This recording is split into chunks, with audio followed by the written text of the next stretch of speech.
ইতালিতে যেতে সর্বোচ্চ খরচ হয় আমরা একবার হিসাব করেছি 4.5 থেকে 5 লাখ টাকা আপনার বিমানের ভাড়া টাড়া সহ সম্পূর্ণ খরচ। কিন্তু দালালরা আপনাদের কাছ থেকে কত নেয় জানেন? 15 লাখ, 18 লাখ, 20 লাখ, 22 লাখ, 25 লাখ পর্যন্ত চলে যায়। এটার কারণ কি জানেন? এটার কারণ হচ্ছে বিভিন্ন হাত বদল হয়। এক এজেন্সির লোক আর এক এজেন্সির কাছে ফাইল জমা দেয়, সে আবার আর এক এজেন্সির কাছে ফাইল জমা দেয়, সে আবার আর এক লয়ারের কাছে ফাইল জমা দেয়, লয়ার আবার টাকা পয়সা দিয়ে কোম্পানিকে কনভিন্স করে।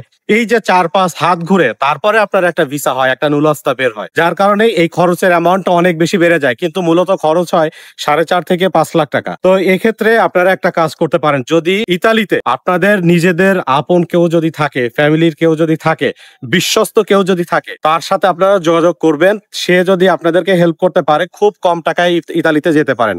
আর একটা ওয়ে যেটা বলছি সেটা হচ্ছে সার্বিয়া। ইতালিতে ঢোকার আর একটা মাধ্যম, যাদের কেউ নাই ইতালিতে, অল্প টাকায় যদি কেউ ইতালিতে যাইতে চায়, সেটা হচ্ছে সার্বিয়া। আমার প্রত্যেকটা ভিডিওর ভিতরে এই কথাটা বলি। সার্বিয়াতে যাওয়ার পরে আপনি বুঝতে পারবেন যে সার্বিয়া থেকে ইতালিতে আসলেই যাওয়া যায়।